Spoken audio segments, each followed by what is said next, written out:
플랫폼 기업이라 하면 그러니까 우리 뭐 구글, 뭐 유튜브 이런 예. 것들, 우버 이런 것들이 다 이제 플랫폼 기업이라고 예. 하는데요. 애플도 그렇고요. 그래서 그냥 글로벌 디지털 서비스 기업이라고 보시면 되고요. 예. 그들이 부상하면서 세계 경제를 어떻게 바꾸고 있는지, 예.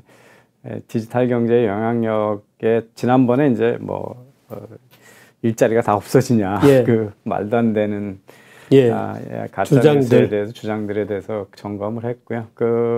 이 디지털 거대 기업들이 부상하면서 어떤 거시경제적 변화가 나타나는지에 대해서 오늘 정리를 할 건데요. 저는 이제 뭐 글로벌 경제 뉴스 보면 우리 요새 지금 저 화물연대 파업 가지고 논란이 많지 않습니까? 저기 목요일 날 국회 TV가 토론에 오라고 그래서 제가 간다고 그랬는데 글로벌 뉴스 중에 이제 사실은 미국도 몇 달 전에 그 철도 노조가 파업을 한다고 협박을 해서 바이든 행정부가 나서 가지고 무마를 시켰거든요. 거기는 여야 간의 합의로. 근데 이제 그 노조 대표들이 합의한 합의안을 노조원들이 뒤집어 버렸어요. 그게 이제 사실은 5년 동안에 급여를 25% 올려준다고 약속을 했고, 그 노조가 이제 정부가요, 양해를 하겠다. 주로 이제 그 국영기업이 운영하는 철도도 많고 그러니까 그래서 그랬는데 그 병가 주는 거, 시때 휴가, 유급 휴가 날짜가 없다. 자기네 과로하고 있는데 그러면서 노조원들이 그걸 뒤집어 버렸거든요. 그랬더니 이제 바이든 대통령이 그 파업을 안 되게 못하게 법으로 금지시켜 달라. 그래서 공화민주당 양당이 즉각 호응해서 법을 금지시켜서 파업을 막았거든요. 그래서 우리의 지금 이 작업에 복귀하라고 하는 명령, 그 업무 복귀 명령 이런 거 가지고 노조 쪽이나 또는 그 친노동 쪽에서 시비를 거는데 사실은 물류라고 하는 거는 그 일반 한두 기업의 노사 파업하고 현장에 끝나는 게 아니니까. 그리고 다른 기업의 워낙 전체 경제에 동맥 경화 현상을 가져오는 거기 때문에 그래서 역사적으로 레이건 대통령의 항공사 파업도 그렇고 대처 수상 때도 이 물류 쪽이 주로 정부가 이제 그 파업을 막는 강경 조치를 취했고 명령을 하고 폭넓게 어느 나라나 그에 대한 정부의 통제 권한이 있거든요. 그래서 미국처럼 자유로운 노사 관계를 내두는 나라마저도 법으로 물류 파업은 막고 있다. 이제 이게 큰 뉴스 중에 하나였습니다.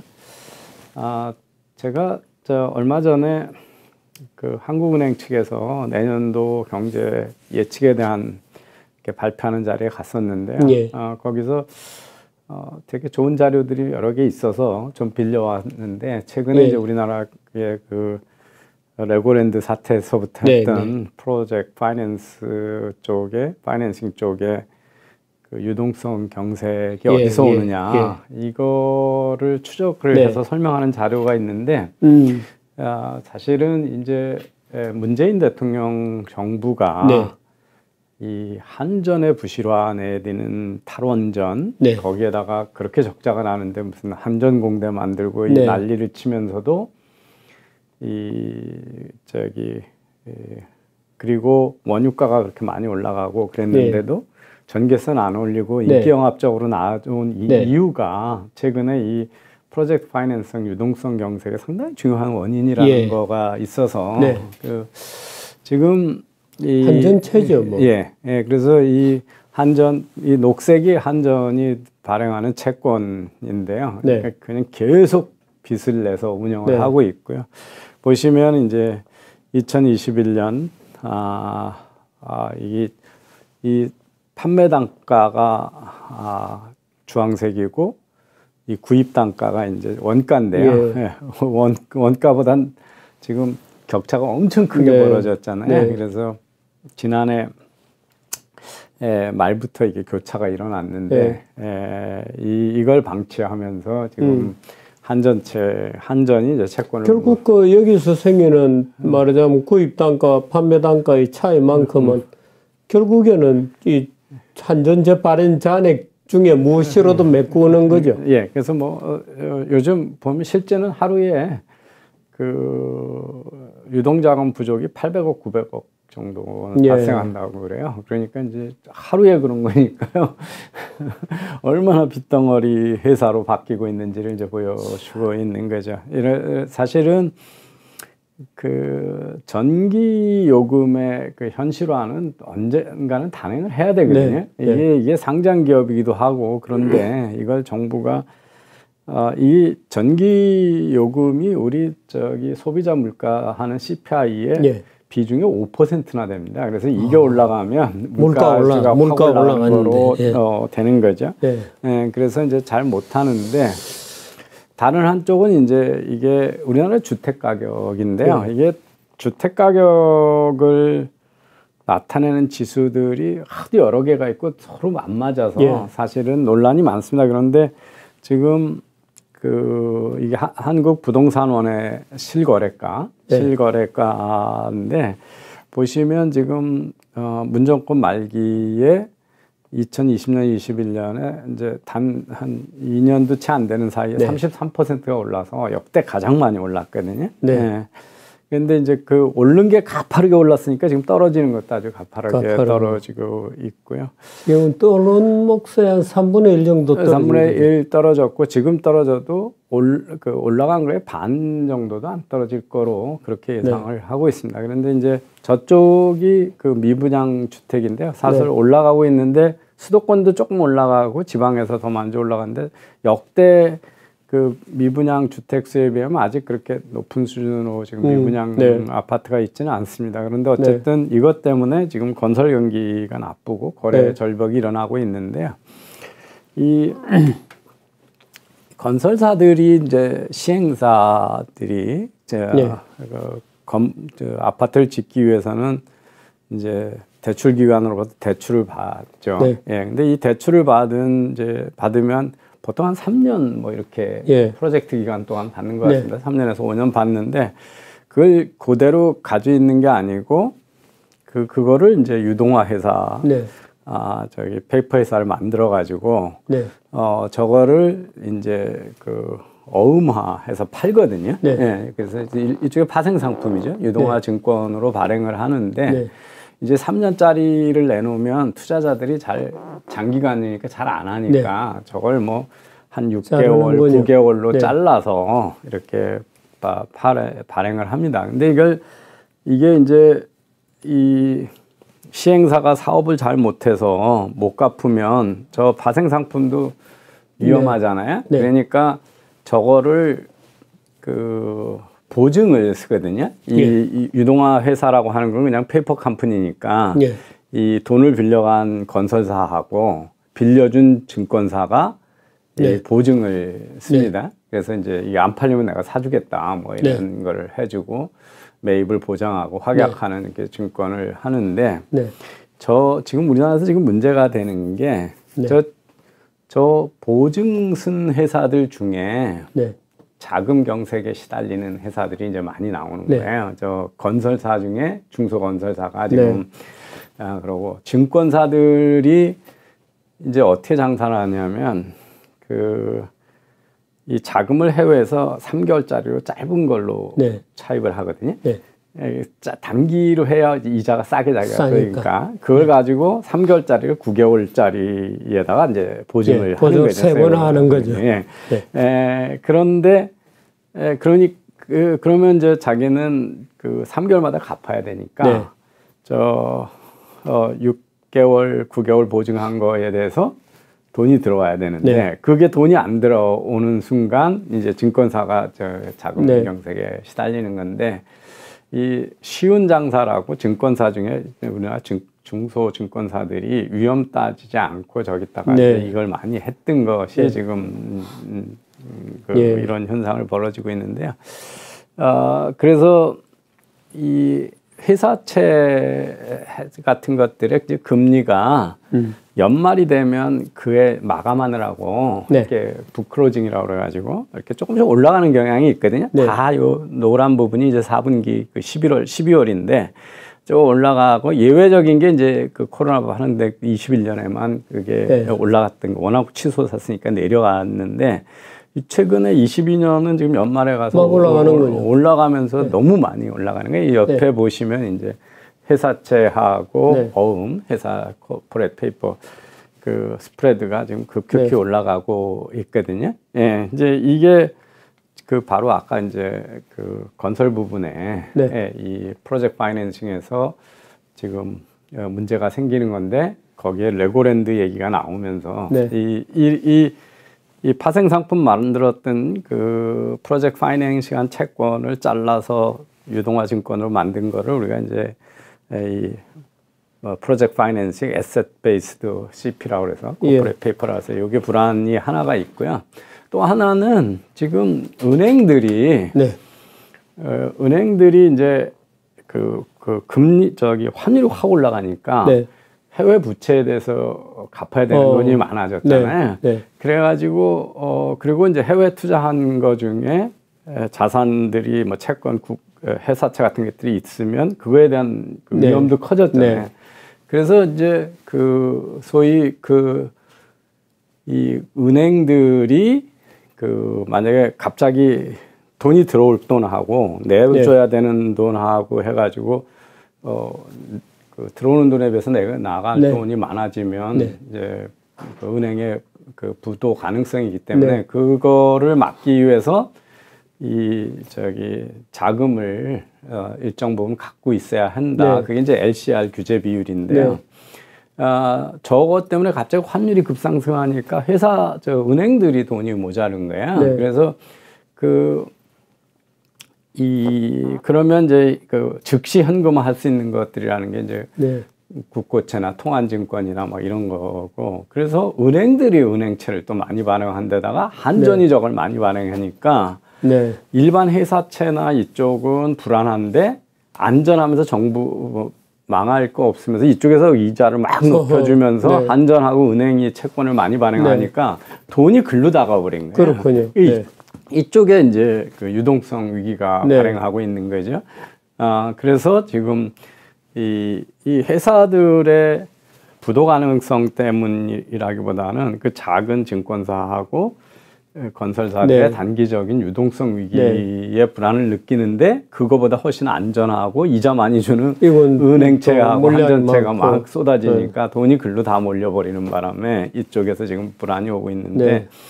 우리 과거에 이제 IMF 외환위기 이럴 때는 누가 부도 날지도 모르고 그러다 당했는데 지금은 정부 정책 당국이 그 증권사 같은데 전부 전수조사를 해서 네. 얼마나 투자가 있고 얼마나 위험한지를 지금 다 알고 있기 때문에 네. 이게 이제 어떤 사고로 터질 확률은 좀 적은 것 같습니다. 그리고 되게 달러화 지수, DAX 지수하고 환율이 우리 같이 갔었거든요. 예, 그러니까 예. 달러가 강세가 되면 우리 원화도 약세가 됐었잖아요. 근데 최근에 이게 디커플링이 일어나고 있어요. 네. DAX가 좀 올라갔는데도 지금 우리 원화 강세 쪽으로 돌아서서. 어느 통화 때문에 주로 그렇습니까? 그러니까 달러가 여전히 강세인데 네. 원화만 이제 요새 최근에 그 원화 강세로. 특요인 때문에 그런. 근데 이제 그게 정부가 이 환율 조작에 깊이 관여한 게 효과가 나타나는 것 같아요. 근데 그 수단 중에 큰 게 국민연금이에요. 예. 국민연금이 얼마 자산 이상은 해외 자산에다가 투자한다는 목표가 있어서 계속 달러를 사가지고 그걸로 해외에다 투자를 했었는데 못하게 한 거죠. 그러면서 환해지도 못하게 하고 이러면서 달러 수요를 줄이는데 워낙 국민연금이 커져가지고 그것 때문에 달러 수요를 줄이면서 지금 한때 한 1,440원 같은 게 지금 1,200원, 90원대로 떨어졌거든요. 그래서 정부가 이렇게 그 뒤에서 환시장에도 깊게 개입하고 있고 이 유동성 공급에도 깊게 개입하고 있는 상황은 되고 있습니다. 그래서 일단 단기 금융시장에서 어떤 문제가 생기더라도 대처할 수 뭐 대처할 수 있는 것으로 보이는군요. 예, 보이고 지금 그래서 채권 시장도 뭐 요즘 조금 안정 쪽으로 네. 가서 저 스프레드도 제가 보여드린 줄어들고. 그림보다 요새 내려가고 있습니다. 그래서 이제 그렇다. 근데 아까 이제 은행들 하는 게 단기 유동성 비율이라고 그래서 이 현금화 시그 자산을 최소 자기가 출금 가능한 거하고 들어오는 돈 차이만큼을 30일간 돈 차이를 충분히 커버할 수 있을 만큼 가지고 있어야 된다. 그러면서 이제 최근에 은행채를 막 발행하면서 이쪽으로 자금이 몰렸고요. 그래서 뭐 지금 증권사의 어음 쪽 채권 한 15조, 그다음에 아까 프로젝트 파이낸스 쪽에 한 17조 등이 이제 연말 만기 금액인데 이게 이제 부동산 경기가 계속 지금처럼 거래 절벽으로 계속하면 결국은 이게 이제 유동성 위기뿐만 아니라 신용 위기로 갈 수가 있죠. 그래서 아마 좀 정부가 더 적극적으로 이 부동산 시장을 정상화하기 위한 노력을 해야 될 것 같습니다. 그 뭐 한 번씩 나오는 게 뭐 이번에 뭐 50조 채권 안정 펀드 만든다 뭐 하는 것들이 저런 것 때문에 그런 거죠. 이것 때문에 유동성 공급해 주느라고요. 정상적인 시장에서는 지금 지금 12월 말까지 추가적인 조치가 또 필요합니까? 현재는 아닌 거로 지금 하고 있습니다. 이 보시면 이게 이 빨간 점이 저기 증권사의 5년 평균 수신액인데 지금 보면 다 마이너스 쪽으로 그랬거든요. 그래서 증권사에서 돈이 다 빠져나가고 있는 중이에요, 지금. 그래서 이제 지금 그렇군요. 빠져나가서 예금으로 갑니까? 은행으로 갔습니다. 그래서 정기예금 한 1년 사이에 거의 188조가 늘었거든요. 근데 이제 저게 다 그 은행권에서 은행으로 다 몰려간 건 아니고 여기 보통 예금. 그러니까 어차피 옛날에는 정기예금이나 보통예금이나 이자율이 워낙 싸니까 보통 예금 쪽에 많이 잠겨놓고 있었는데 이 정기예금 쪽에 이자 많이 준다는 최근 상품들이 워낙 많이 나오니까 글로 옮겨간 게 한 97조 되고요. 밖에서 증권사나 뭐 이런 데서 막 딴 데서 저축은행 이런 데서 빼가지고 일로 온 게 한 100조 정도 됩니다. 그렇군요. 그것도 은행 쪽으로 지금 비은행에서 은행 또 정기예금 금리 높게 주니까 당국에서도 정기예금 금리 더 높이지 말라고 또. 이제 왜냐하면 그러면 이제 저축은행하고 증권사 뭐 이런 데 또 여기 빨리니까. 증권사가 지금 소형 증권사가 비교적 위험 관리 잘 안 하고 말 안 듣는 데거든요. 그래서 거기가 불안한데 돈까지 빠져나가 버리니까 더 불안하게 하니까 이제 이쪽에서 정기예금 금리 계속 높이지 마라 뭐 이런 이야기를 하고 있습니다. 자금 흐름이 이렇게 되고 있다는 말씀 드리고요. 이게 뭐 같은 얘기입니다. 또 하나 이제 글로벌 시장에서 금이군요. 보시면 이게 전 세계 중앙은행들이 사는 금의 양이거든요. 이 자료가 있군요. 그래서 지금 금년 들어서 보면 어마어마하게 많이 올라갔습니다. 그래서 지금 전에 이제 브렌튼 우드 체제 얘기할 때 1968년 닉슨이 금본위 제도를 포기할 수도 있는 게 프랑스나 이런 데리 금 없다 그러면서 다 유럽으로 가져가면서 그랬잖아요. 그때 불리언 마켓이라고 그래가지고 금의 대량 이동 사태가 났던 건데 그 이후로 지금 중앙은행들의 금 보유량이 최고 많이 높아져 있다는 겁니다. 그래서 금년 3분기에만 해도 400톤을 중앙은행들이 샀고요. 금년 전체는 거의 700톤 정도를 금을 중앙은행들이 보유 금액으로 늘렸는데 하나는 이제 인플레이션이 높아지면서 안전자산이라는 인식이 커져가지고 이제 그러니까 지금은 달러 강세가 계속 있는데 이게 이제 언제 또 이렇게 출렁거릴지 모르니까 은행들이 이제 이 위험 회피로 안전자산이라고 생각하는 이제 금이 있고 최근 들어 통화 정책이 워낙 극단적으로 이루어지니까 금에 대한 수요가 늘은 게 있는데 두 번째 이유가 더 중요한 네. 것 같아요. 왜 이렇게 빚이 정상적으로 다른 때에 비해서 글로벌 금융위기 때보다도 훨씬 2배, 3배 많이 사잖아요. 그게 이제 러시아의 금융 제재를 우회하는 수단으로 네. 그러니까 미국이 뭐 러시아 이 석유 수출에 대해서 금수 조치 내리고 달러로 예. 지불 못하게 하니까 네. 그 러시아가 루블로 사라 막 이러잖아요. 예. 근데 루블로 사고 루블 받아줄 나라들이 없잖아요. 그러니까 그런데 다른 나라가 러시아 석유를 사는데 달러를 주고 나면 자기가 제재를 받으니까 이 금을 하는군요. 금을 많이 투자해가지고 이 러시아하고 지금 거래 많이 하는 나라들이 금을 많이 사는 거예요. 터키가 한 번에 20톤 사고요. 인도, 카타르, 카자흐스탄, 우즈베키스탄 이런 데가 많이 샀고요. 우즈베키스탄은 전체 중앙은행 보유 자산의 3분의 2가 금으로 되고 뭐 이러면서 금 수요가 저렇게 중앙은행에 의해서 부풀려지고. 우즈베키스탄, 카자흐스탄도 그렇군요. 카자흐스탄은 스스로가 천연자원이 굉장히 많은데 그런 데는 굳이 금까지 러시아하고 거래를 해야 되니까. 그래서 이게 사실은 뭐 미리 알았으면 좋았을 텐데. 아니 지금 이게 2천 넘어간다는 거 아닙니까? 지금 금값이 역대 보면 이제 2010년 글로벌 금융위기 때 치솟았다가 한동안 내려가서 안정화됐었거든요. 그런데 이제 2020년서부터 다시 치솟아서 지금 상당히 높은 상태로 지금 유지되고 있는 상황입니다. 그래서 그 글로벌 어떤 지정학적 변수들이 얼마나 자본시장에 많은 왜곡을 가져오는지 이런 걸 볼 수가 있습니다. 이제 지금 되게 뭐 내년에 2,000원 뭐 넘어간다고 그러니까. 여기 이제 원화로 표시되는 1온즈당 그 금가격인데 상당히 지금 2019년부터 계속 치솟아서 지금 상당히 최고로 높은 단계로 지금 올라가 있고요. 조금 있으면 2배 됩니다, 그지?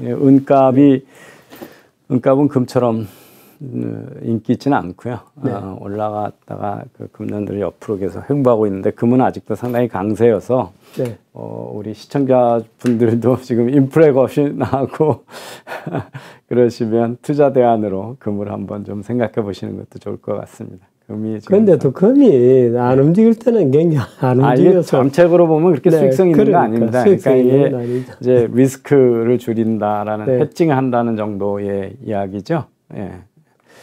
그래서 저는 왜 갑자기 중앙은행들이 금을 많이 사나 이런 거에 대해서 되게 꽤 놀라웠는데 이유가 하여튼 러시아 경제 제재가 원인이 그렇군요. 이야, 국가들도 그런 식으로 도망가고 하는군요. 필요가 있으니까 그죠? 그러면 이제 그 디지털 경제 얘기를 해서 지난번에 이제 중요한 거시경제 변화들 중에 처음 글로벌리제이션 얘기했고 디지털 경제에 대한 이야기를 하고 있는데 첫 번에는 이제 일자리가 정말 없어지냐 그 아니다는 얘기를 했고요. 오늘은 이제 그 거대한 디지털 글로벌 플랫폼 회사들 이야기를 좀 하겠습니다. 우리가 디지털 세상은 평평하다. 이 디지털 기업 그게 이제 첫 번에 이커머스라는 얘기로 많이 전자상거래라는 얘기로 많이 했죠. 근데 이제 여기서 고객을 만나는 이 기업들이 이제 사이버 공간 안에 존재하게 되잖아요. 그러면 이제 사이버 공간 안에 있다는 게 뭘 뜻하냐 하면 지리적 시간적 제약 없이 전 세계 사람들이 24시간 아무 때나 주문하고 아무 때나 물건 받고 그러니까 이제 지리적 시간적 그 장애가 다 없어졌다. 그래서 이제 그때 그 현상을 누구보다 먼저 베스트셀러로 기술했던 책이 바로 이제 이 토마스 프리드만의 세상은 평평하다라고 하는 2005년도 책인데요. 이 책 전 정말 재밌게 읽었습니다. 재밌었어요. 여기서 나오는 거 중에 이 양반 이 책 전에 했던 게 렉서스와 올리브 나무죠. 그래서 그 책도 이제 이게 세계를 시장으로 생각하는 사람들하고 과거와 종족주의에 쌓여 있는 사람들의 네. 상징이 렉서스와 올리브나무잖아요. 네. 그러니까 일본은 그 안에 가서 여행하면 그렇게 답답한 나라인데 뭐 예. 이렇게 이 프리드만이 취재하러 일본 가가지고 호텔에서 저기 오렌지 일본 음식이 잘 안 맞아가지고 오렌지를 주문했더니 그 호텔 종업원이 접시에다가 오렌지를 종이짝처럼 슬라이스를 해가지고 수시처럼 만들어서 가져왔다. 이제 그렇게 말이 안 통하는데 렉서스는 잘 만들어서 전 세계 시장에다 팔잖아요. 예. 그러니까 기본적으로 일본이 이제 글로벌 마켓에 지향돼 있는 건데 자기가 취재하러 중동에 가면 언덕에 있는 저 올리브 추리를 니네 조상이 심은 거냐 내 조상이 심은 거 가지고 맨날 그거 가지고 싸우고 있다는 거잖아요. 저희가 그 반일 종족주의 이런 거 가지고 경제학적으로도 경제적으로도 걱정하는 게 다 그런 거잖아요. 그죠? 예.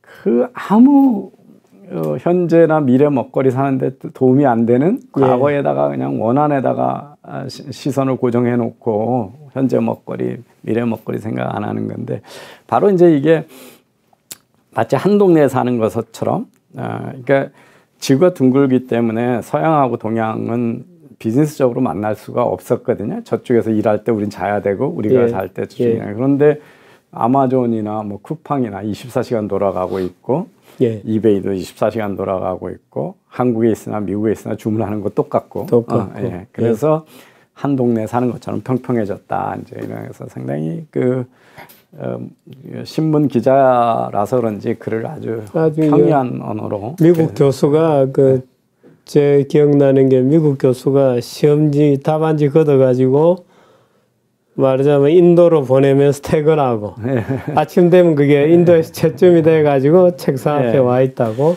그러니까 저기 시험지도 그렇지만 뭐 콜센터, 그러니까 전 세계 콜센터가 거의 다 인도에 있고 그래서 인도에서 갑자기 인도의 영어 학원이 그 붐이 되는 거예요.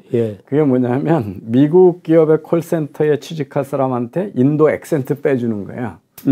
영국 기업에 할 때는 또 영국 액센트로 얘기를 해야 되니까 듣는 사람은 그 콜센터가 어디 있는지 모르는 거니까. 그 다음에 이제 그 우리는 그 기업들이 대충 이제 원천 뭐 저 종합소득세 신고하는 사람 아닌다면은 다 기업들이 세금 신고를 하니까 그런데 미국은 다 자기가 해야 되잖아요. 그래서 그 대부분 지금 그 인도나 이런 데서 CPA들이 해주거든요. 그러니까 그냥 소프트웨어 가지고 자기 자료 집어넣으면 그쪽에서 이렇게 해주고 수수료 내고 그래서 사실은 개인들도 글로벌하게 아웃소싱을 하는 거죠 지금. 그 지금도 그런지 모르겠습니까? 아니 그 아웃소싱인지 모르고 저도 나중에 보면 그 인도 사람이 하는 거죠. 일본도 그 개인 병원들이 우리하고 똑같이 의료보험 제도 있으니까 다 보험공단에 대해서 저기 청구해야 되잖아요. 근데 이제 의사 한두 명이 있는 의원들은 그게 엄청난 일인 거예요. 그래서 이 의사가 진료하면서 이게 목에다가 디지털 녹음기를 걸고 그냥 말로 해요.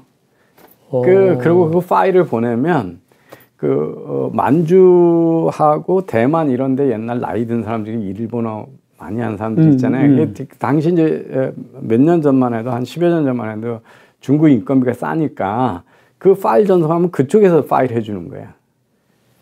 다 딕테이션을 해가지고 일본어를 알아듣고 그걸로 해주고 이제 그런 세상이 됐다라고 하는 게 이제 이 책이죠.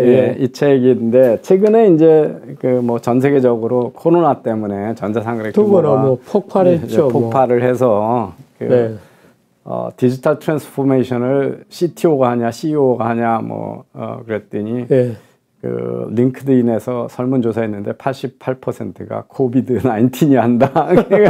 코로나 바이러스가 우리 회사의 디지털 트랜스포메이션은 다 주도하고 있다를 정도로 이제 폭발적으로 늘어났고요. 근데 이제 이게 1분에 얼마나 팔고 있냐 하는 건데요. 아마존이 1분에 파는 게 이제 한 14억 원. 그러니까 $1밀리언가 분당 매출액이거든요. 그러니까 애플 이런 데 보면 다 뭐 매출액이 80만 불 막 이래 가지고 그러니까 이 구글 뭐 유튜브, 페이스북, 아니 유튜브나 인스타 그 구글 검색 기능 또는 구글 지메일 이거 아무 생각 없이 쓰지만 그것 때문에 구글이 분당가 한 40만 불 정도 되니까 한 5억 매출이 일어나는 거거든요. 분당 일어나는 매출이니까 5억씩. 순서를 볼까요? 아마존, 애플, 알파벳, 마이크로소프트, 페이스북, 테슬라, 넷플릭스. 예, 그래서 분당 매출액인데요. 그래서 테슬라는 이거 뭐 2년 전이니까 지금 많이 다르긴 합니다만, 예, 그렇게 이제 분당 테슬라는 조금 물러났을 테고. 예, 그래서 근데 이제 이게 어떻게 해서 가능하냐 보면 이제 전 세계 고객을 상대하니까 그런 거잖아요. 그래서 페이스북의 고객이 한 78억 명 중에 35억 명이니까 거의 뭐 전 세계 반이 다 고객이잖아요. 인구가. 그 트위터도 3억 3천만 명 뭐 이렇게 됐었거든요. 이게 2019년이 때 지금 훨씬 많습니다. 그래서 그런데 우리가 이게 왜 이렇게 빨리 자라냐는 걸 이해하면 이게 네트워크 장사가 이제 방송 이런 게 옛날에 네트워크 장사의 효시거든요. 그러면 방송국이 하고 이렇게 일일이 송출하잖아요. 그러면 시청자 한 명당 뭐 이렇게 신문도 마찬가지고 잡지도 그렇고 고객 수가 늘어난 만큼 수입이 늘어나는데 전화기는 이게 훨씬 빨리 크거든요. 전화할 상대가 많아지면 다 전화가 필요하니까. 그런데 이 최근의 소셜 네트워크는 그것뿐만 아니라 원래는 네트워크를 전화사나 뭐 방송사는 자기가 네트워크를 그려놓고 설치해 놓으면 그걸로 네트워크인데 요즘은 페이스북은 친구 뭐 카톡에도 방을 여러 개 만들면 여러 사람이 계속 들어와서 수다를 떨잖아요. 그렇죠. 그래서 이걸 이제 그 자율적으로 재구성하는 네트워크라고 그러거든요. 그래서 그 네트워크 속의 네트워크를 유저들이 구성을 하게 되잖아요. 그래서 그러면서 이제 친구들을 불러들이니까 이 네트워크들이 안에서의 거래도 많아지고 금방 커지고 그래서 이게 이제 네트워크 비즈니스가 이 소위 셀프 오거나이징 네트워크로 인터넷에서 저면서 이게 통신 때하고 달리 통신 시대나 방송 시대하고 달리 네트워크가 빨리 커지고 이런 회사들인데요. 그래서 이제 플랫폼 회사들이라고 하는 거는 사용자들을 직접 연결시켜주는 그리고 거기서 그냥 세금 떼어먹듯이 구전을 떼어먹는 회사들인데요. 이제 아까 어떤 기업의 밸류가 큰 것은 저 N이 사용자인데 그 페이스북이 35억 명이니까 그리고 하루에도 몇 번씩 들어가니까 1년에 총 들어가는 횟수가 무지 많잖아요. 그래서 트랜잭션 수고 그러면 그때 워낙 저 트랜잭션 수하고 거래 빈도하고 사용자가 많으니까 거기에 뭐 0.0001전씩만 남아도 워낙 큰 수의 수익이 내는데 그러다 보니까 이제 저렇게 큰 기업들이 많이 생기고 그래서 뭐 우리도 많은 사람들이 덕을 보죠, 그죠? 싸이가 전 세계에다 내놓아가지고 뭐 이게 지금 한 40억 뷰거든요. 강남 스타일이. 그러니까 한 사람이 여러 번 봐서 뭐 블랙핑크나 BTS가 내놓으면 그냥 10억 이러거든요. 금방 1억 뷰 올라가고 그러거든요. 그러니까 이런 10억이군요. 이런 것들은 10억 8천. 나와서 뭐 거의 일주일 사이 이렇게 올라가요. 그러니까 이런 시장은 뭐 이미자나 조용필 씨 때는 존재하지 않았던 시장이죠. 그러니까 성공하면 어마어마한 부를 쌓는 거고 이런 것들이 이제 저런 이 거래 빈도는 넘고 원가는 안 들어가고 고객은 전 세계 수십억 명이 있고 이런 시장에서 나타나는 현상이고 세계가 이제 뭐 그야말로 단일 시장이 되니까 단일 시장이 되면서 이제 이렇게 된 거죠. 그 유럽에 여행하다 보면 이제 마을의 제일 우에 꼭대기에 보면 성이 있고 성당이 있고 밑에 마을이 있잖아요. 근데 제가 그 스페인하고 독일하고 이렇게 여행을 하면서 그 로컬에 있는 경제학자하고 얘기를 했는데 요즘은 성 주인이 다 스포츠 스타 아니면 엔터테이너래요. 고성들을 다 그렇군요. 사가지고 있는 주인들이. 그러니까 사실은 부들이 이런 사람한테 지금 네. 가고 있는 거죠. 예. 그래서, 참. 이제 시가총액을 보시면 제가 2년 사이, 한 1년 반 사이에서 얼마나 큰 변화가 있나를 보면 지금 이제 이게 상위, 시가총액 상위 한 12위까지인데요. 뭐 애플, 마이크로소프트, 구글, 아마존, 테슬라도 그렇게 보고 이렇게 이런 회사들이 다 이제 IT 네. 디지털 서비스 회사인데요. 최근에는 이제 이 뭐 다시 엑슨모빌이라는 석유가 유나이티드 헬스는 보험회사입니까? 예, 보험회사입니다. 예, 미국 보험회사고요. TSMC가 뭐 한 12위권 하고 있고요. 네. 삼성전자가 한 1년 반 전에 세계 17위였고 제일 높을 때는 11위까지 갔었거든요. 네. 근데 최근에 상당히 부진합니다. 25위에서 네, 27위 사이 왔다 그렇군요. 갔다 하는데 최근에 조금 올라갔어요. 아이고, 뭐 주식값이 뭐 어만전자 지금 또. 여기 보시면 2020년만 해도 그 상위 탑10 안에 중국이 2개 있을까요? 알리바바하고 텐센트가. 근데 이제 지금 저게 다 상위에서 빠졌고요. 텐센트가 한 지금 17위 정도 합니다. 네. 그만큼 시진핑이 이제 어거지를 부려가지고 지금 어려운 상태에 있는데 이렇게 되게 오래된 회사들은 잘 없는데 이 큰 회사들이 나타나면서 나타난 현상이 뭐냐면 미국에 상장되는 회사 수가 계속 줄고 있어요. 아, 그렇습니까? 예, 반으로 줄었어요. 저기 한 98년에 한 8천 개 되던 게 지금 4,000대로 떨어졌거든요. 네. 4,000 정도 떨어져가지고 한 47%가 줄었거든요. 네. 예, 그래서 이게 왜 그런가에 대해서 이제 하나는 이제 그 증시가 더 이상 매력이 없다. 막 이제 이런 게 있는데요. 보시면 이 벤처 캐피탈이 투자를 해가지고 네. 마지막에 회수하는 방법이 과거에는 이제 이 청색이 상장하는 거였거든요. 네. 예, 근데 지금 회색은 다른 회사 대기업한테 파는 거예요. M&A 하거나 그런 거거든요. 그래서 보니까 상장을 잘 안 해요. 네. 요즘에. 근데 이제 이게 두 가지 이유가 있어요. 하나는 전에는 이 상장을 하면서 자본을 증시에서 많이 끌어들였거든요. 네. 근데 요즘은 벤처 캐피탈이 워낙 커져가지고 상장 전에 충분한 돈을 다 주는 거예요. 네. 그래서 머니 게임에서 증시에서 돈을 많이 끌어오는 메리트 많이 줄어들었어요. 충분히 큰 돈을 막 대주기 때문에. 그런데 그럼 이게 뭘 뜻하냐 하면 그렇다고 하면 그 자본시장이 줄어드는 거냐? 네. 회사 수는 반으로 줄었는데 네. 그 회사들이 워낙 밸류가 커가지고 이게 보시면 GDP 대비 시가총액 그건 역대 최고예요. 회사는 반으로 줄었는데 시가총액은 그 국가 경제에 비해서 늘고 있는 거예요. 그러니까 큰 놈들이 많은 거예요.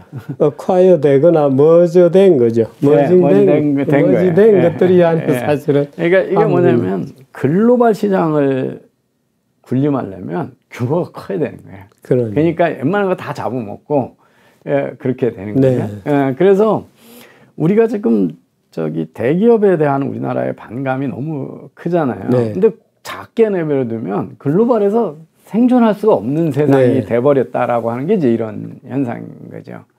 그래서 훨씬 큰 규모의 회사들만이 글로벌에 성공을 한다. 아니 요즘 정운찬이라든가 이런 사람들은 뭐 얘기합니까? 그 삼성전자가 우리 경제 위기면 너무 크다고 그렇게 두들겨 패더니 요즘 무슨 말 하는지 모르겠어요. 삼성전자의 시가총액이라는 게 지금 310조, 310빌리언이고 애플이 2330이니까 거의 7배거든요. 시가총액 차이가.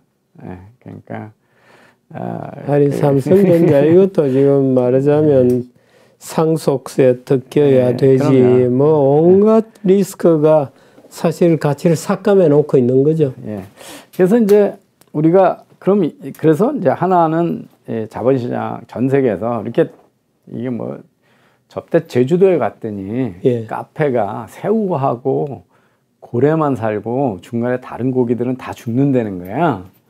카페에. 카페 사업도 카페도? 카페 사업도 왜 그러냐니까 이 소셜 미디어 보고 인생샷 건질 수 있는 대로 사람들이 다 몰리는 거야. 근데 그러려면 이제 바닷가에 뷰도 좋고 크고 시설도 많아야 되니까 투자 금액이 뭐 50억 단위 이래야 그런 카페 하나 하는 것도. 예, 그래서 제주도에서 그 젊은 친구들이 그냥 바글바글 하는 카페가 한 5개 정도 유명한 카페가 딱 5개 정도밖에 없고 네.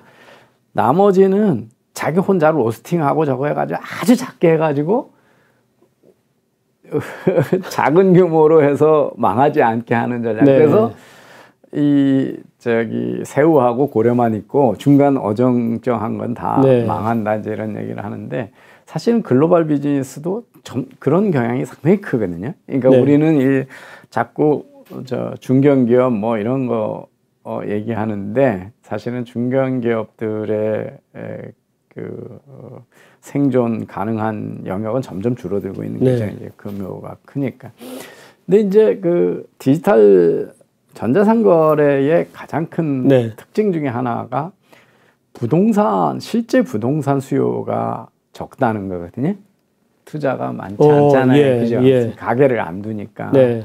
제가 그 젊어서 회사에서 전산실장 겸 신규 사업팀장을 하면서 회사를 위해서 막 이렇게 사업 계획 짜고 뭐 이렇게 M&A도 그 합작회사도 건립하고 그랬는데 네. 제 사업을 할 생각을 한 번도 해본 적이 없거든요. 저희 네, 네. 왜냐하면 그 당시에 뭐 창업 자금을 청년들한테 아무 재산 없는 청년한테 대주는 나라가 아니었잖아요. 그건 아예 불가능하다고. 불가능했어요. 그리고 서울은 워낙 그 전세 보증금이 크잖아요. 그리고 이자는 뭐 20%씩 되는 거니까 자기가 무슨 사업을 해서 40% 30% 남는 사업 아이템이 있기 전에는 그 금융 비용을 될 수도 없고 빌려주지도 않고 애초에. 그래서 정말 용기 있는 사람들 많이 뭐 처갓집 형제들 다 보증 세워가지고 그러기 전에는 없었으니까.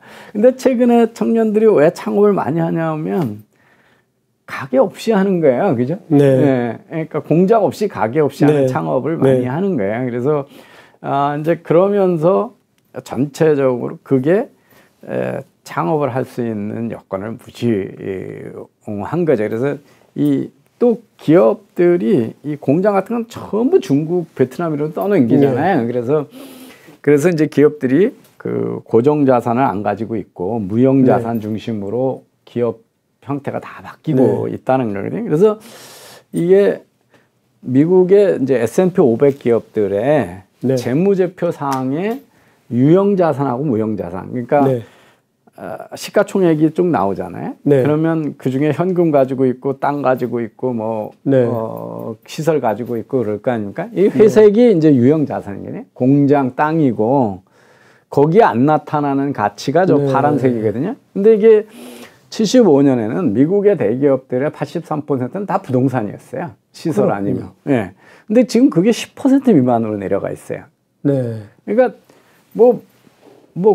사실은 이게 줄어들었다기보다는 이게 커진 거죠. 예. 네. 예. 엄청나게 커진 거죠. 엄청 커진 거고 실제적으로는 그 고정 자산을 설비나 공장이나 땅을 안 가지고 있는 거죠. 예. 그러니까 그 무형 자산 가치가 워낙 커졌고 이게 줄어들어서 그래서 기업의 구조가 이렇게 다 바뀌고 있거든요. 예, 그래서 이게 이제 그냥 아이디어 가지고 야 내가 소프트웨어 회사 하나 만들어 봐야 되겠다. 그래서 뭐 휴레패커드가 HP 만들 때 실리콘밸리에서 창구에서 했다 그래.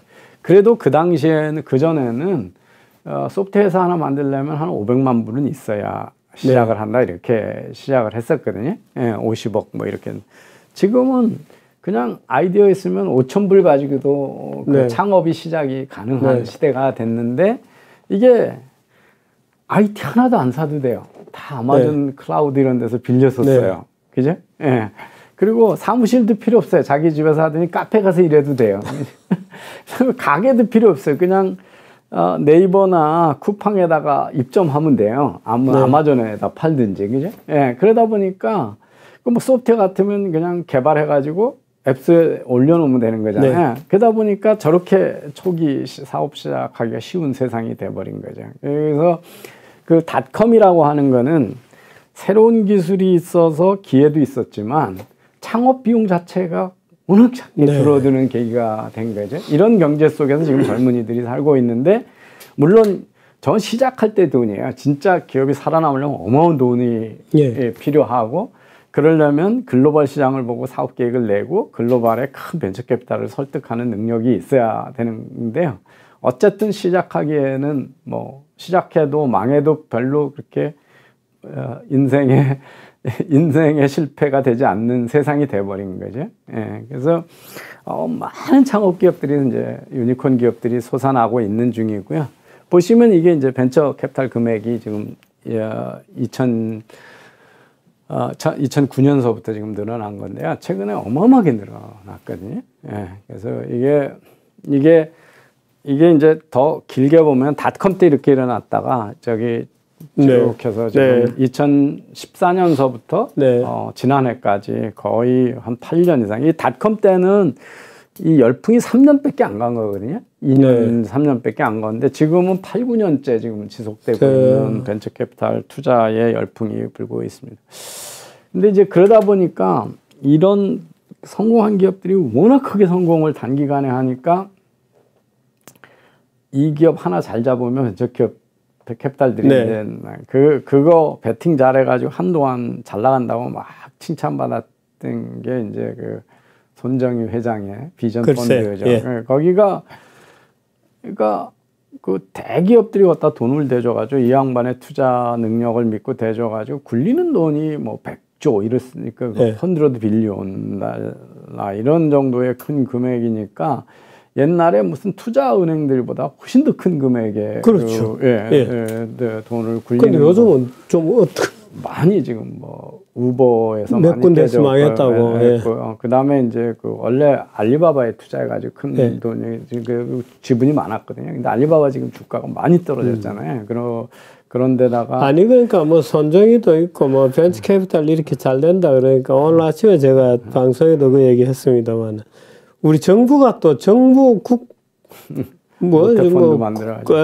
국부 펀드로 해가지고 투자 펀드를 만든다고 그래서 제가 아스라 그만해라 이렇게 얘기했습니다. 제가 이제 그거 할 때 결핍된 거를 해줘야 성공이 되는 거잖아요. 네. 근데 자본은 넘치는 세상이거든요. 그러니까 아이디어만 있으면. 쿠팡 같은 거 첫 번에 그 아이디어 가지고 그 손정희 회장이 한 4조 때려 박은 거잖아요, 그지? 예, 큰 돈을. 요즘은 뭐 이렇게 유니콘 기업에서 단위가 그냥 조조 그러니까 뭐 아무것도 아닌 것 같지만 사실은 몇백억 조 뭐 이런 거 어마어마한 돈이잖아요, 그지? 예. 상상 불허야 돼. 근데 그런 돈을 해주니까, 그러니까 돈은 전 세계적으로 투자할 때를 못 찾아서 막 하는 넘치는 세상이고 진짜 빈곤한 거는 아이디어고 아이디어가 왜 사업이 안 되냐면 사업을 못하게 하니까 안 되는 거잖아요. 그러니까 규제 개혁을 하면 되는 건데 근데 넘치는 걸 정부가 보조해주면 좀비밖에 안 되는 거잖아요. 그죠? 옥석급은이 안 되는 거. 그래서 정부가 정부 쪽에 속한 두뇌로 그 선택이 안 되거든요. 예, 선택 안 되죠. 예, 선택이 안 됩니다. 그래서 이제 우리는 뭐 제가 재벌이 대체 무슨 제가 거기서도 말씀드렸습니다만은 이 지분 작은데 경영권 잡는 거를 가지고 막 죄악시 여기고 막 이렇게 후진적인 경영인 것처럼 하고 지금도 도대체 무슨 원리로 삼성생명 보고 삼성전자 주식을 팔으라고 그런 법안을 만들어내는지 모르겠어요. 그러니까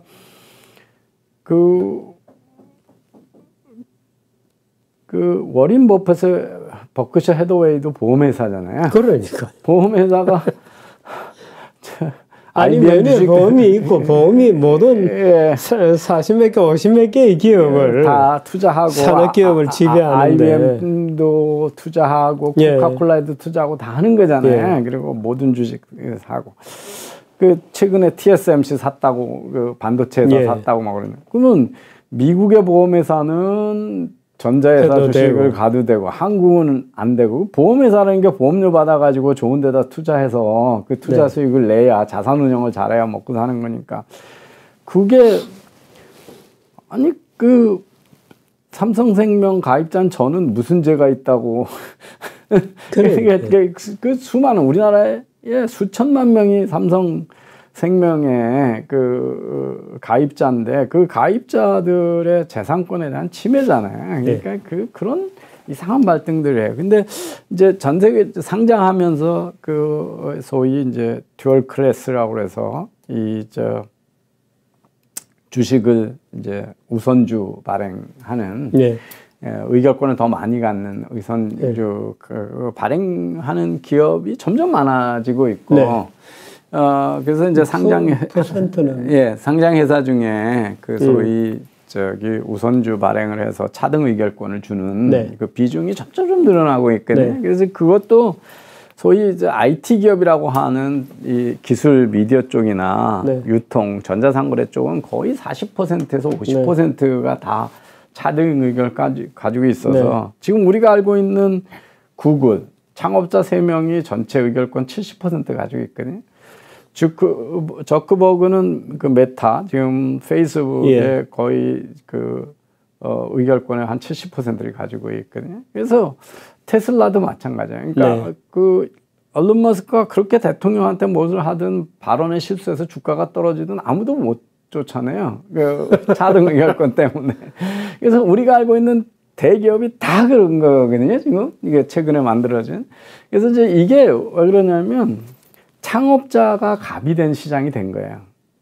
그러니까 커서 큰 돈 벌 거 되면 벤처캐피탈 회사 가서 투자 조건을 이 사람들한테 유리한 조건으로 점점 계약을 하는 거예요. 그러니까 내가 상장을 해도 뭐 하면 차등 의결권 내 경영권 최고 보장. 그건 아마존도 마찬가지거든요. 베조스가 그냥 압도적인 저걸 아니 그러니까 경험 뭐 단순히 박애인의 문제도 있겠지만 경험적으로 보니까 역시 벤처나 특히나 소액 투자자들은 따라가는 사람이죠. 대주주가 베팅을 하고 소액 투자자들은 따라서 거는 건데 그 알리바바도 마윈이 지금 시진핑한테 구박받아서 여기저기로 망명 다니고 있고 요새 뭐 도쿄에 있다고 그러는데 거기도 마윈이 언제든지 경영권을 전체 그 행사할 수 있는 그 지배구조를 가지고 있거든요.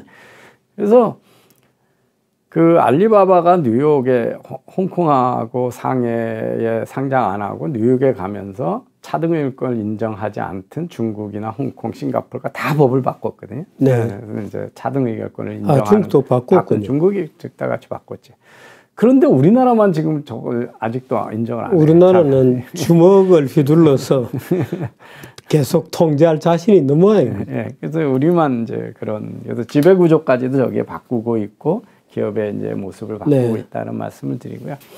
이 디지털 서비스 기업의 이제 특징은 하나는 어마어마하게 그 이노베이션이 빨리 이루어지고 있어서 매년 신제품이 나온다는 거죠. 그러니까 그래서 우리들한테 매년 새 걸 사게 만들어요. 그래서 사실은 지금은 듀러블 굿이라는 게 없는 세상이다. 그러니까 내구재가 없다. 그냥 사면 계속 바꾸게 만드는 거고요.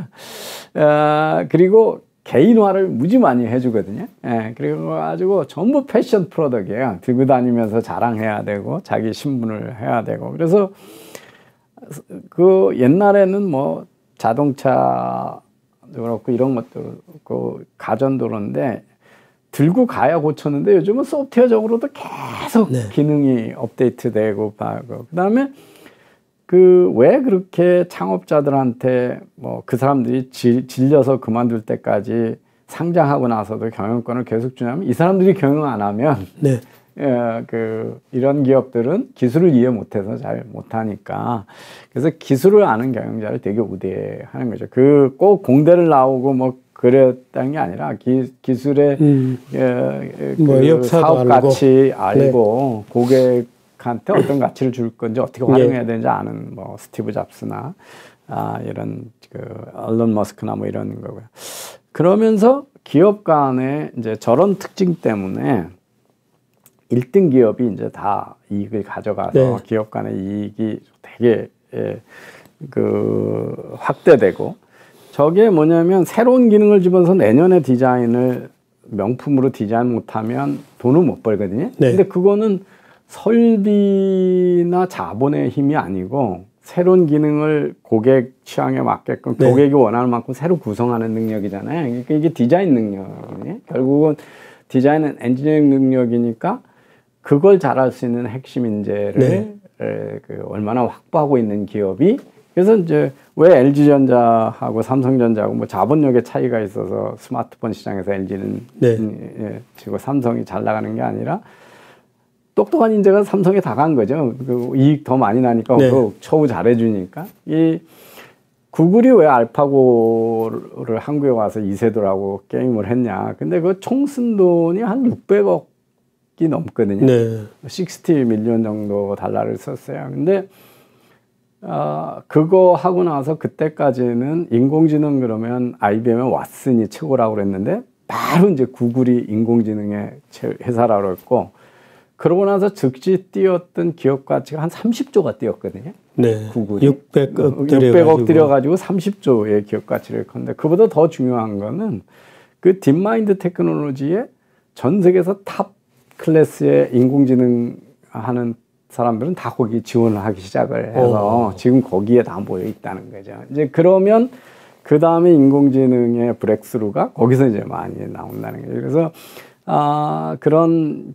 그래서 이 디지털 경제에서 핵심 인재, 제품을 새로 디자인할 수 있고, 그걸 명품만이라 올릴 수 있는 사람들의 몸값은 천정부지로 치솟고, 전 세계 아무데나 기업에 가서 사업해야 되니까 그냥 기술 없는 디지털 경제에 필요하지 않은 사람들의 몸값은 점점 이렇게 경쟁이 치열해지고, 이러면서 그 레이버 마켓의 분화가 극심해지고 있는 게 이제 디지털 경제라는 거예요. 그래서 지금 우리가 잘 나가는 기업들은 다 연수가 얼마 안 돼요. 20년 닷컴 이후에 탄생한 기업들이고요. 큰 회사들, 뭐, IBM 얼마나 훌륭한 기업이고, 난공불락 같은 회사였고, 그랬지만, 지금 IBM의 연간 이익액이 삼성전자의 분기이익도 안 되거든요. 그래서 삼성전자의 한 2달 이익도 안 되는 그런 회사로 바뀌어 있거든요. 그래서,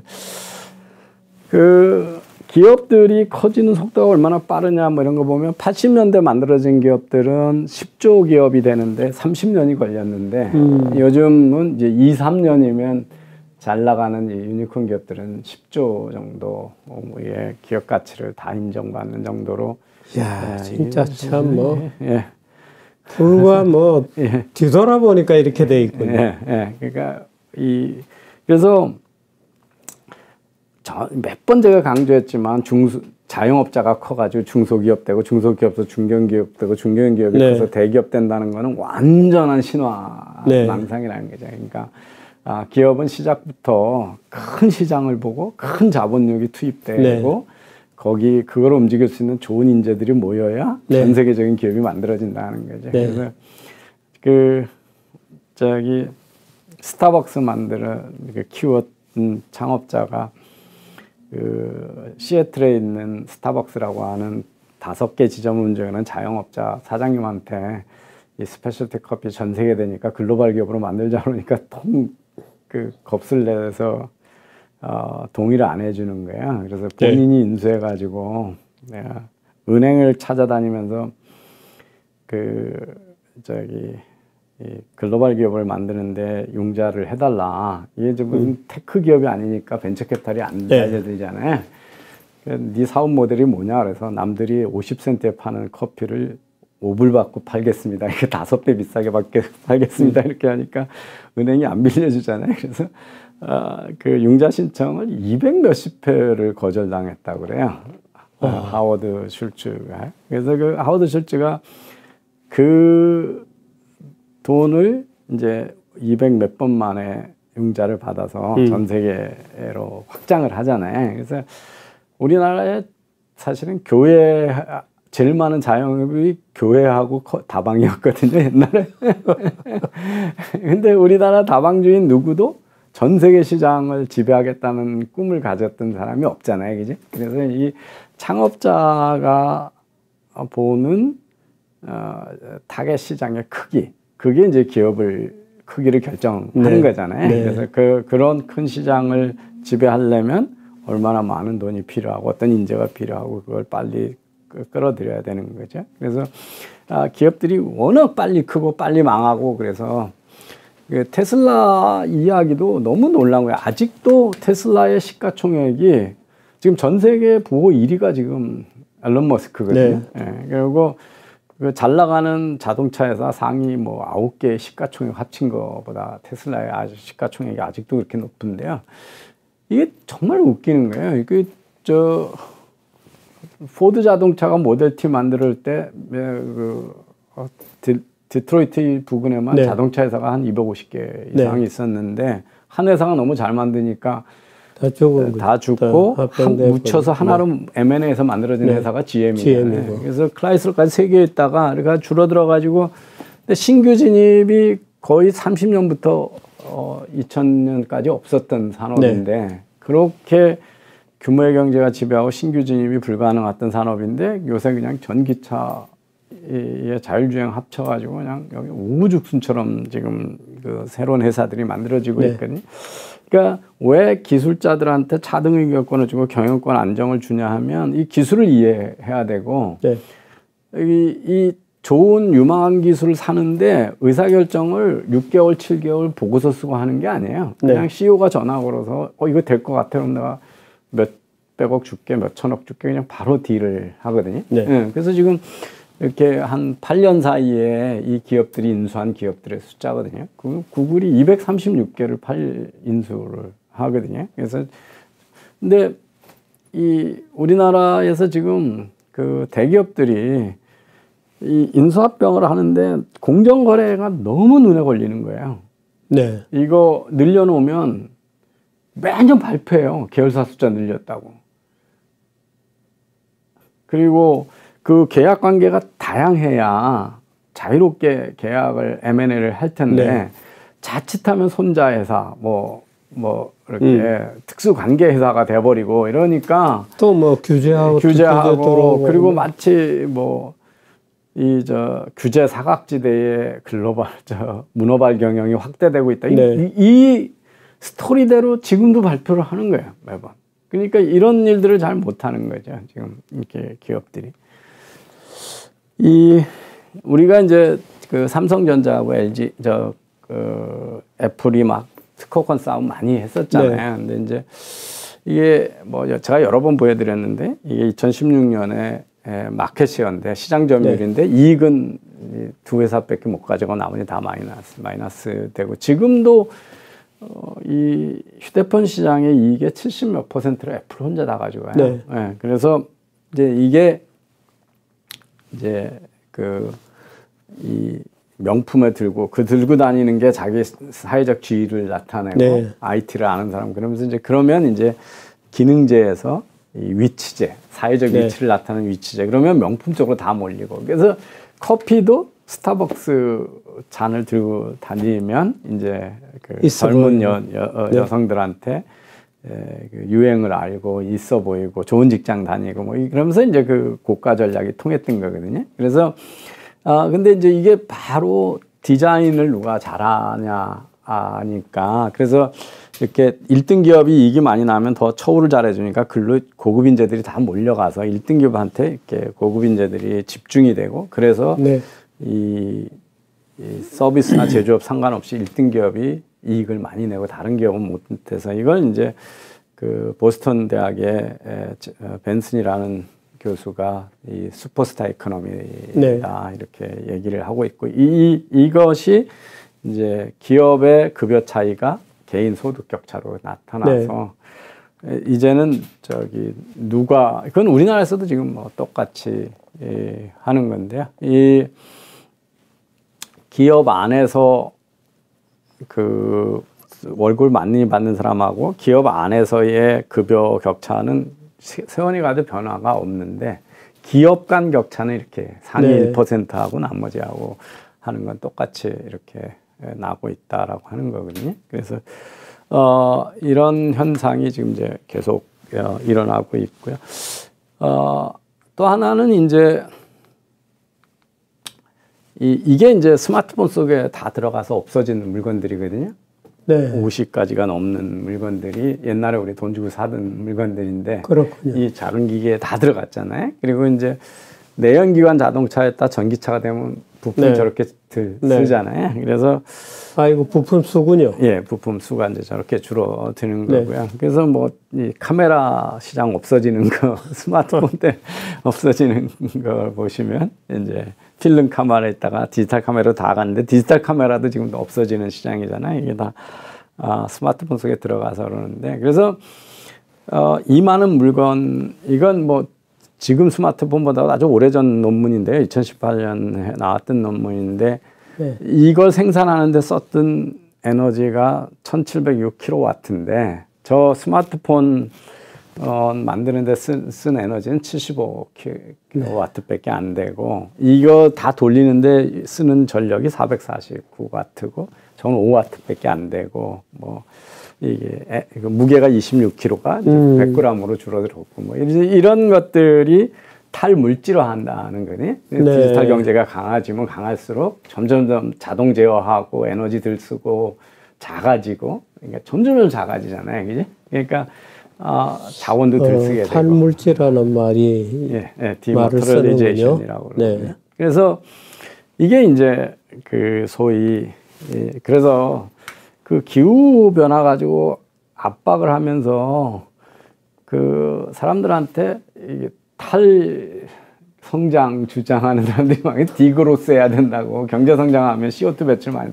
근데 이게 그 영국의 이제 GDP 올라가는 네. 거고요. 이게 CO2 배출량이거든요. 이런 그림이 있군요. 예, 예. 그래서 CO2 배출량이에요. 네. 근데 이제 이게 그러면 영국이나 미국이나 스웨덴이나 우리나 똑같이 나타나요. GDP 네. 올라가는 거에 비해서 CO2 배출량은 이제 줄어들고 있거든요. 그러면 이게 제조업은 다 딴 데 넘겨서 그러냐. 네. 그래서 이제 그거를 이 컨섬션 베이스로 하면 네. 내가 우리나라에서 생산한 거에다가 수입해서 쓴 것도 그쪽에서 얼마나 생산하냐. 네. 그걸로 봐도 다 이렇게 줄어드는 거예요. 그래서 이게 이제 프로덕션 베이스로 그 나라에서 GDP처럼 프로덕션 베이스는 뭐 더 많이 떨어지고 금방 하는 거고. 예, 수입을 한 물건까지 해도 떨어지는 거예요. 그래서 이제 영국의 과거 역사를 그려보면 딱 이렇게 나왔어요. 이게 저 환경의 쿠즈네스 커브잖아요. 그렇군요. 그래서 정확하게 나타나요. 그래서 파운드로 얘기하면 한 2만 파운드가 경계선이거든요. 네. 그러니까 달러로 하면 3만 불. 우리 경제에서부터 보면 급격히 CO2 배출량이 줄어들어요. 네. 그러니까 사실은 근데 전 세계적으로는 어떻게 되냐. 그러니까 이제 그게 어디서 두 가지가 같이 가요. 하나는 뭐냐면 이게 서비스 경제가 커지고 네.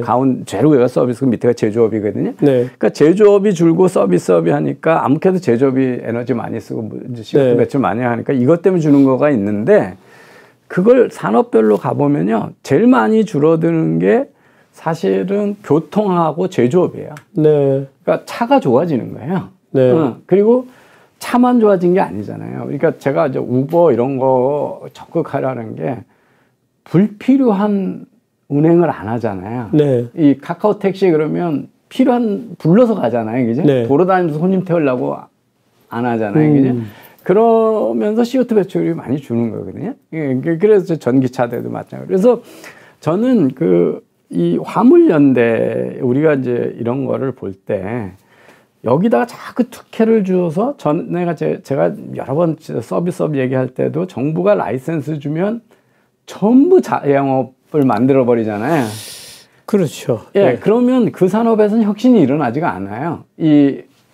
그러니까 지금 우버가 투자하고 막 하는 게 전기 트럭인데요. 네. 그 전기 트럭 어떻게 하냐면 이놈이 완전 자율주행차가 되는 데까지 너무 오래 걸리는 거예요. 네. 근데 이제 어마어마한 양을 아마존이나 이런 데서 아마존에서 베조스가 투자를 하는데 도시 간에 큰 양을 움직이고 그럴 때는 앞에 차는 사람이 운전하고 네. 쭉 여러 대가 뒷차들은 무인으로 따라가는 거예요. 네. 그건 아주 쉽잖아요. 네. 그렇게 되면 물류가 훨씬 효율화가 되잖아요. 그죠? 예. 근데 그런 투자가 이루어질 수가 없죠. 자영업으로 쫙 쪼개져 있으면. 그러니까 자기 이익의 참호를 파고 예.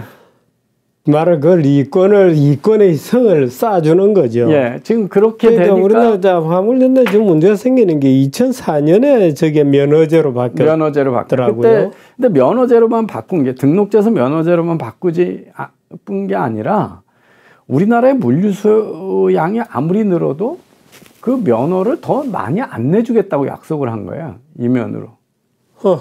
그래서 지금 새로 저 택배 차량이 이게 늘질 않아요. 그러니까 그 면허 한 장에 그래서 왜 지금 료가 몇 천만 원씩 하고 그러잖아요. 예, 그러니까 개인 택시도 마찬가지잖아요. 정부로부터 무상으로 받은 거를 개인 자산화 하잖아요. 네. 예, 그러니까 그것 때문에 똑같이 운전 기술인데 택시 기사도 모자른다라고 한동안은 그 배달 수수료 너무 높다고 네. 난리를 치는데 글로 못 옮겨가는 거예요. 네. 그 재산이 거기 묶여 있으니까. 그러니까 그냥 자기 시간하고 운전 기술만 가지면 자유롭게 이동을 해서 수요 공급을 맞출 수 있는 산업이 각자가 다 지금 버틸리게 있어요. 그래서 보시면 이게 제조업하고 그 교통 쪽에서 네. CO2 배출량이 많이 내려가고 있는 거거든요. 그래서 같은 제조업이라도 이제 훨씬 덜 쓰는 거예요. 근데 전 세계적으로 보면 이래요, 아직. GDP하고 CO2 배출량. 이게 뭐냐면 개발도상국이 아직 그 쿠즈네츠 커프에 3만 불 국가가 안 된 거죠. 네. 거기가 평균적으로 아직 전 세계가 이제 10,000불 국가니까. 그래서 사실은 CO2를 줄이는 해결책은 경제 개발을 빨리 하는 거예요. 디그로스라고 쓰지 마라 막 이렇게 하는 게 아니고 경제 개발을 되면 점점 왜냐하면 네. 회사들이 남보다 가볍고 전기 덜 쓰고 그런 제품을 만들어야 팔릴 거 아니에요. 네. 그죠? 그러니까 기술 제약적이고 그 무겁고 전기 많이 쓰고 벌키한 걸 누가 좋아해요. 그죠? 더 팬시하고 작고 작은 것을 그러면서 이제 되는 거기 때문에 그래서 이 탈물질화도 디지털 경제에서 네. 되게 이제 중요한 추세라고 하는 거고요. 예. 하나는 이제 우리가 또 하나는 이제 왜 경제 성장이 안 되냐 그랬을 때 네. 이 혁신은 제조업에서 다 일어나는데 서비스업 네. 쪽에서 월급만 계속 올려줘 가지고 네. 이 생산성이 향상 없이 그쪽에서 종사자가 많다 이렇게 한 게 이제 주요 정부의 비중이 커지고 네. 정부가 가져가는 부가 커지고 두 번째는 서비스 산업이 커지는데 서비스 산업은 이 생산성이 항상 없다. 네. 이게 이제 주 원인으로 지목되는 네. 건데 서비스 쪽에 이게 인공지능으로 이제 막 하는 거잖아요. 네. 이거는 이제 인공지능으로 주택보험 챗봇이 다 가입시키고 지불하고 그래서 영업상은 없는 레모네이드라고 네. 이것도 유니콘 기업으로 상장 기업이거든요, 미국에. 예, 그래서 구글이라는 그런 게 있나요? 예, 예. 그래서 이렇게 되면 서비스업도 획기적으로 생산성이 올라가잖아요. 그러네요. 예. 이게 루트 인슈런스라고 이게 자동차 보험회사인데요. 우리도 이제 티맵 쓰면서 운전 습관 좋으면 요금 좀 네. 보험료 깎아주는 거 있잖아요. 네. 여기가 보험 들면 앱 다운로드 하라고 한 2주 동안 이 앱 설치하고 도로 다녀보라고 그러거든요. 그리고 네. 운전 습관 얘가 측정해가지고 보험료 얘가 계산해서 앱이 계산해가지고 보험료를 이렇게 오프하는 네, 회사예요. 네. 그러면 이게 그래서 이제 지금 국내에는 이런 식으로 못하게 돼 있어요. 왜냐하면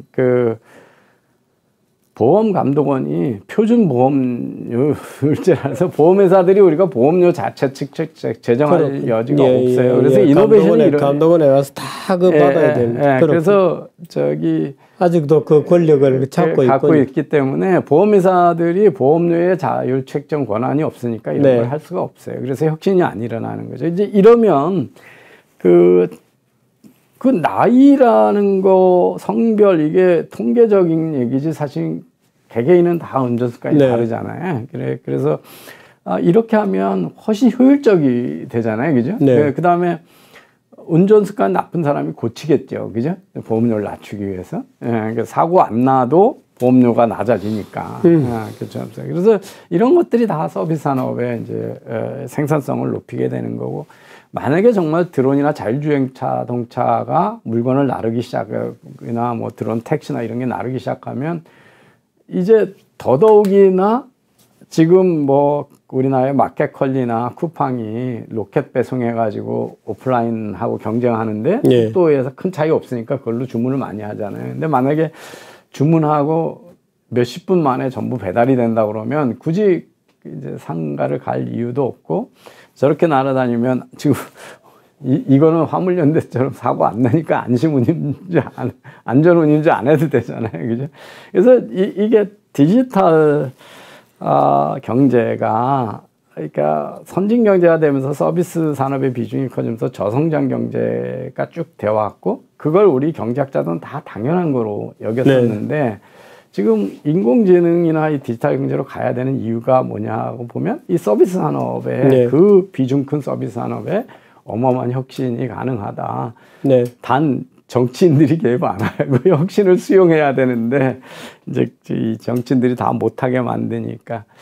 또 하나는 이제 이 경제학자들이 이제 이게 장기적으로 어떻게 될 거냐에 대한 논문들이 몇 개가 있는데 지금의 추세가 되면 다 신발이고 옷이고 자기한테 맞춰서 주문하면 바로 갖다 주는 게 되는데, 그래서 개인화가 많이 되는 게, 개인화하는 공장이 우리가 스마트 팩토리라고 하거든요. 스마트 팩토리가 뭐 그냥 센서 몇 개 놓고 뭐 몇 대 생산하고 이런 게 아니라 이게 지금 이제 3D 프린터나 막 이런 로봇이 그 나이키, 그 독일에 있는 나이키 팩토리에서 이제 신발 만드는 모습이거든요. 그래서 사람이 없잖아요. 근데 저러면 우리가 지금 신발 공장이나 옷 회사들이 다 저임금 국가로 가 있잖아요. 근데 그거는 싸게 생산하려고 글로 간 건데 그 개인화는 못 하거든요. 여기서 저 방글라데시에서 티셔츠를 만들어서 개별로 주문은 못 하잖아요. 그지? 근데 개인화하면 할수록 고객 가까이 있어야 되고, 그리고 지금 로봇하고 인공지능 기술이라는 게 결국은 그런 그 인건비를 줄이는 기술인데, 그게 성숙되면 기업들이 왜 해외에다가 공장을 가져가냐? 그러면 점점 그 시장 가까이에 와서 개인화 할 거라는 거죠. 아침에 우리 밀키트 주문해 먹듯이 그렇게 되면. 그래서 이게 사실은 개도국이 더 큰 피해다. 장기적으로 보면 지금의 글로벌리제이션에서 지금 다른 추세로 그 역전이 될 가능성이 있다. 이제 이런 거니까 우리가 계속, 그래서 이런 사람이 힘들게 하던 일들은 줄어들고, 그 미국에서 보면 지금 이게 고용인데요. 이게 관리자하고 이게 이제 현장에서 몸으로 하는 서비스 그거잖아요. 지금 그 팬데믹 때 다 식당 못 하게 하고 그러니까 저쪽에 현장에서 일하는 사람들은 확 줄고, 근데 집에서 재택근무 가능한 쪽은 거의 줄지 않았잖아요. 근데 그래서 고용의 안정성도 있고 이쪽이 더 좋은 월급 주는 직업이잖아요. 이쪽은 안 늘어나는데 이쪽은 계속 늘어나거든요. 이게 좋은 쪽으로 가는 거거든요. 그래서 사실은 그 화이트 칼라 중심의 경제로 계속 간다는 거죠. 이런 것들이.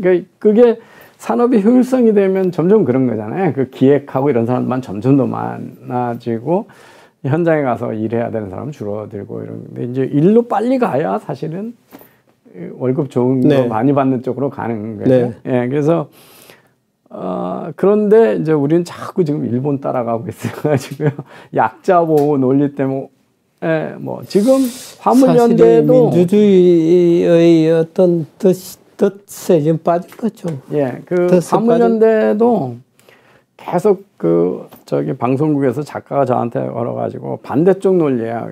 이 사람들 얼마나 힘들게 일하는 줄 아냐. 그러니까 우리 그 농촌에다가 온갖 그 우리 이제 쌀값 같은 거 시장에서 막 강제로 비싸게 높여서 팔고 네. 뭐 시장을 통해서 무슨 그 경제 정의를 실현하려고 그러는 거잖아요. 그 무슨 세금을 걷어서 못 사는 사람한테 보조해 주는 게 아니라 네. 시장을 할당해 주려고 그러고 그 가격을 통제하려고 그러고 그래서 근데 그 약자 보호 논리가 너무 강해가지고 그 작가님이 그러는 거예요. 자기가 그 지금 여당 국힘당의 국회의원들도 몇 명 접촉을 해가지고 이제 방송에 나오라 그랬더니 자기가 국힘당의 초선 의원인 젊은 의원이 자기가 실제 알아봤더니 정말 그 화물 기사들을 불쌍하게 살아서 안전운임제 가격 훨씬 더 높여주고 정부가 그래야 된다고 입장이 그렇다고 자기는 그 방송에 출연을 못 하겠다고. 민주당이 가야 되죠. 예, 국힘당인데 근데 뭐 지금 그런 견해에서 국힘당하고 민주당에서 차이가 있나요? 사실은 시장에 의한 자율적인 경제를 운영해야 되겠다는 데서 견해 차이가 없잖아요. 예. 그렇습니다. 예, 그 토론회는 언제입니까? 내일 모레 목요일 날 저녁입니다. 근데 뭐 국회 TV 누가 잘 보나요? 나을 사람 없다고 그래가지고 제가 좀 도와드려야 되는데 요새 불러주는 데도 없고 그래서 제가 가겠다고 그랬습니다. 아니 제가 좀 도와드려야 되는데 몇 군데 전화 오면 제가 안 가버리거든요. 안 가버리니까 죄송합니다. 나갈 사람 몇 사람 안 되는데 아이고. 자 여기까지입니다. 오늘 굉장히 재밌게 들었고 특히나 그 CO2가 되게 3만 달러에서 급격히 디커플링이 디커플링이 된다는 거는 그 이제 실적 연구일 텐데. 저게 미국, 영국, 스웨덴 모든 선진국에서 똑같아요. 네. 아주 똑같이 가고 있어요. 그래서 현대 산업이도 여튼 보편적 성격이 있는 거고요. 그래서 환경의 쿠즈네스 커브는 그대로 들어맞고 있어요. 네. 그러니까 그래서 저는 그 기후 변화 위기론 이런 것도 잘 안 믿습니다. 그게 전부 선형적 생각이잖아요. 계속 가고 그게 효과. CO2 배출은 이렇게 증가하니까 누적은 이렇게 기하급수로 늘어나고 그래서 기후 변화는 훨씬 과격할 거라고. 너무 단순 논리죠. 단순 논리. 아주 단순 논리. 그런 그 선형적인 생각, 어떤 추세가 계속 간다는 생각은 이 인간 사회성에서는 맞는 게 없잖아요. 아니, 사실 더군다나 그 저출산 문제도 똑같습니다. 더군다나 그 종말에 아포칼립스가 있을 거라고 생각하는 거니까 오래된 착각이죠. 자, 오늘 여기까지 하겠습니다. 다음 주에 뵙도록 하겠습니다. 고맙습니다. 예. 네.